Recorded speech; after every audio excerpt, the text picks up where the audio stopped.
Welcome back to Baby Ellis's Stories. We now return to Treasure Island by Robert Louis Stevenson. Part 4, The Stockade. Chapter 21, The Attack. As soon as Silver disappeared, the captain, who had been closely watching him, turned towards the interior of the house and found not a man of us at his post but Grey. It was the first time we had ever seen him angry. "Quarters!" he roared, and then we all slunk back to our places. "Grey," he said, "I'll put your name in the log. You've stood by your duty like a seaman." "Mr. Trelawney, I'm surprised at you, sir. Doctor, I thought you had worn the king's coat. If that was how you served at Fontenoy, sir, you had better in your berth. You'd have been better in your berth." The doctor's watch were all back at their loopholes. The rest were busy loading the spare muskets, and everyone with a red face, you may be certain, and a flea in his ear, as the saying is. The captain looked on for a while in silence. Then he spoke. "My lads," said he, "I've given Silver a broadside. I pitched it in red hot on purpose, and before the hour's out, as he said, we shall be boarded. We're outnumbered, I needn't tell you that, but we fight in shelter, and a minute ago I should have said we fought with discipline. I've no manner of doubt that we can drub them, if you choose." Then he went the rounds and saw, as he said, that all was clear. On the two short sides of the house, east and west, there were only 2 loopholes. On the south side, where the porch was, 2 again, and on the north side 5. There was a round score of muskets for the 7 of us.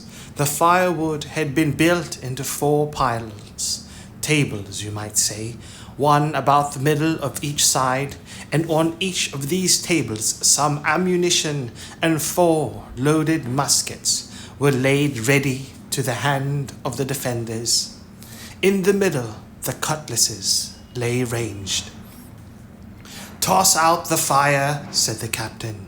"The chill is past, and we mustn't have smoke in our eyes." The iron fire basket was carried bodily out by Mr. Trelawney, and the embers smothered among sand. "Hawkins hasn't had his breakfast. Hawkins, help yourself, and back to your post to eat it," continued Captain Smollett. "Lively now, my lad. You'll want it before you've done. Hunter, serve out a round of brandy to all hands." And while this was going on, the captain completed in his own mind the plan of the defense. "Doctor, you will take the door," he resumed. "See and don't expose yourself. Keep within and fire through the porch.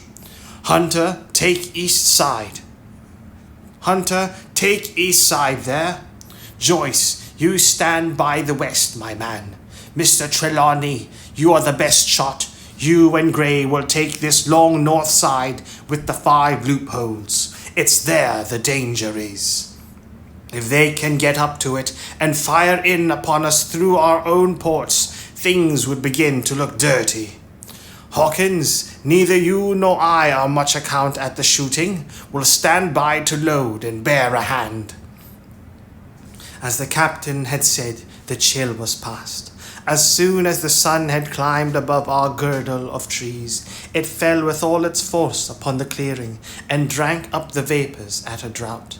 Soon the seine was baking and the resin melting in the logs of the blockhouse.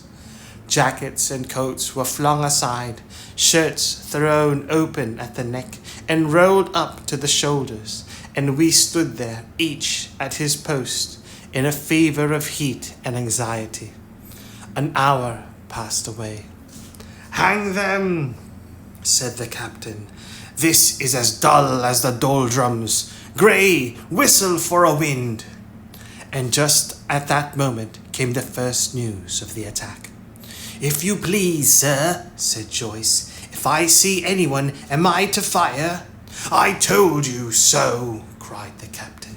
"Thank you, sir," returned Joyce with the same quiet civility. Nothing followed for a time, but the remark had set us all on the alert. Straining ears and eyes, the musketeers with their pieces balanced in their hands, the captain out in the middle of the blockhouse, with his mouth very tight and a frown on his face. So some seconds passed, till suddenly Joyce whipped up his musket and fired. The report had scarcely died away ere it was repeated, and repeated from without in a scattering volley, shot behind shot, like a string of geese from every side of the enclosure. Several bullets struck the log-house, but not one entered. As the smoke cleared away and vanished, the stockade and the woods around it looked as quiet and empty as before. Not a bow waved, not a gleam of a musket barrel betrayed the presence of our foes. "Did you hit your man?" asked the captain. "No, sir," replied Joyce. "I believe not, sir." "Next best thing to tell the truth," muttered Captain Smollett. "Load his gun, Hawkins. How many should say there were on your side, Doctor?" "I know precisely," said Dr. Livesey. 3 shots were fired on this side. I saw 3 flashes, 2 close together, 1 farther to the west." "3," repeated the captain. "And how many on yours, Mr. Trelawney?" But this was not so easily answered. There had come many from the north, 7 by the squire's computation, 8 or 9 according to Gray. From the east and west only a single shot had been fired. It was plain, therefore, that the attack would be developed from the north, and that on the other 3 sides we were only to be annoyed by a show of hostilities. But Captain Smollett made no change in his arrangement. If the mutineers succeeded in crossing the stockade, he argued, they would take possession of any unprotected loophole and shoot us down like rats in our own stronghold. Nor had we much time left to us for thought. Suddenly, with a loud huzzah, a little cloud of pirates leaped from the woods on the north side and ran straight on the stockade. At the same moment the fire was once more opened from the woods. A rifle ball sang through the doorway and knocked the doctor's musket into bits. The boarders swarmed over the fence like monkeys. Squire and Gray fired again and yet again. 3 men fell. 1 forwards into the enclosure, 2 back on the outside. But of these, 1 was evidently more frightened than hurt, for he was on his feet again in a crack and instantly disappeared among the trees. 2 had bit the dust, 1 had fled, 4 had made good their footing inside the defences, while from the shelter of the woods 7 or 8 men, each evidently supplied with several muskets, kept up a hot, though useless fire on the log house. The 4 who had boarded made straight before them for the building, shouting as they ran, and the men among the trees shouted back to encourage them. Several shots were fired, but such was the hurry of the marksmen that not one appears to have taken effect. In a moment the 4 pirates had swarmed up the mound and were upon us. The head of Job Anderson, the boatswain, appeared at the middle loophole. "At him, all hands! All hands!" he roared in a voice of thunder. At the same moment another pirate grasped Hunter's musket by the muzzle, wrenched it from his hands, plucked it through the loophole, and with one stunning blow laid the poor fellow senseless on the floor. Meanwhile, a 3rd, running unarmed all around the house, appeared suddenly in the doorway and fell with his cutlass on the doctor. Our position was utterly reversed. A moment since we were firing under cover and at an exposed enemy. Now it was we who lay uncovered and could not return a blow. The log house was full of smoke to which we owed our comparative safety. Cries and confusion, the flashes and reports of pistol shots, and one loud groan rang in my ears. "Out, lads, out, and fight him in the open! Cutlasses!" cried the captain. I snatched a cutlass from the pile, and someone at the same time snatching another gave me a cut across the knuckles, which I hardly felt. I dashed out of the door into the clear sunlight. Someone was close behind, I knew not whom. Right in front, the doctor was pursuing his assailant down the hill, and just as my eyes fell upon him, beat down his guard and sent him sprawling on his back with a great slash across the face. "Round the house, lads, round the house!" cried the captain, and even in the hurly-burly I perceived a change in his voice. Mechanically I obeyed, turned eastwards, and with my cutlass raised, ran round the corner of the house. Next moment I was face to face with Anderson. He roared aloud with his hanger, and his hanger went up above his head, flashing in the sunlight. I had not time to be afraid, but as the blows still hung impending, leaped in a trice upon one side, and missing my foot in the soft sand, rolled headlong down the slope. When I had first sailed from the door, the other mutineers had been already swarming up the palisade to make an end of us. One man in a red nightcap, with his cutlass in his mouth, had even got upon the top and thrown a leg across. Well, so short had been the interval that when I found my feet again, all was in the same posture.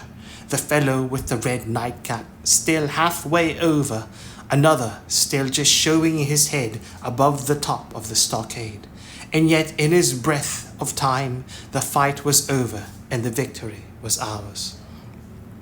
Gray, following close behind me, had cut down the big boatswain ere he had time to recover from his last blow. Another had been shot at a loophole in the very act of firing into the house, and now lay in agony, the pistol still smoking in his hand. A third, as I had seen, the doctor had disposed of at a blow. Of the 4 who had scaled the palisade, one only remained unaccounted for, and he, having left his cutlass on the field, was now clambering out again with the fear of death upon him. "Fire! Fire from the house!" cried the doctor.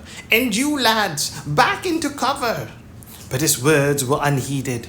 No shot was fired, and the last boarder made good his escape and disappeared with the rest into the wood. In 3 seconds nothing remained of the attacking party but the 5 who had fallen, 4 on the inside and 1 on the outside of the palisade.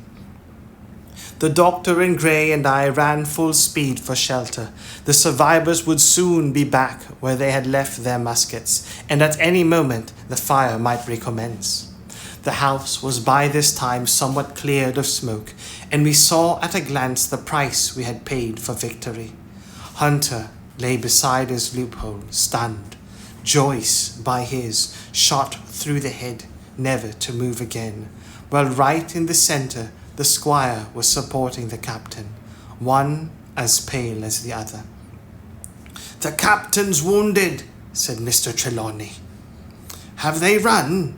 asked Mr. Smollett. "All that could, you may be bound," returned the doctor.